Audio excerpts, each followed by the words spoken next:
बुलेटिनमध्ये स्वागत।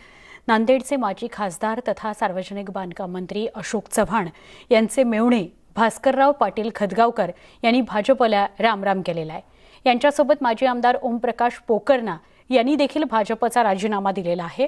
लवकरच काँग्रेस पक्षात प्रवेश करणार असल्याचं या दोन्ही नेत्यांनी स्पष्ट केलंय। भाजपा खासदार प्रताप पाटील चिखलीकर यांच्या एकाधिकारशाहीला कंटाळून पक्ष सोडत असल्याचं खदगावकरांनी स्पष्ट केलंय। सध्या नांदेडमध्ये देगलूर विधानसभेची पोटनिवडणूक सुरू आहे।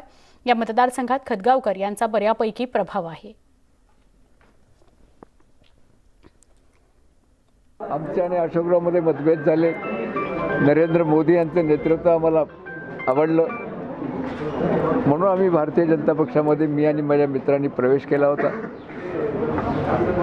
आता आम्हाला पुन्हा असं वाटतंय की बा जे काय आता जिल्ह्यामध्ये चाललेलं आहे ते बरोबर चाललेलं नाही आणि आपल्याला आपल्या कार्यकर्त्याला जर न्याय द्यायचा असेल तर आपल्याला काँग्रेसमध्ये गेलं पाहिजे म्हणून आम्ही काँग्रेसमध्ये जातो। या सगळ्यासह बुलेटिनमध्ये इथेच थांबणार आहोत। ताज्या बातम्यांकरता पहा फक्त न्यूज 18 लोकमत।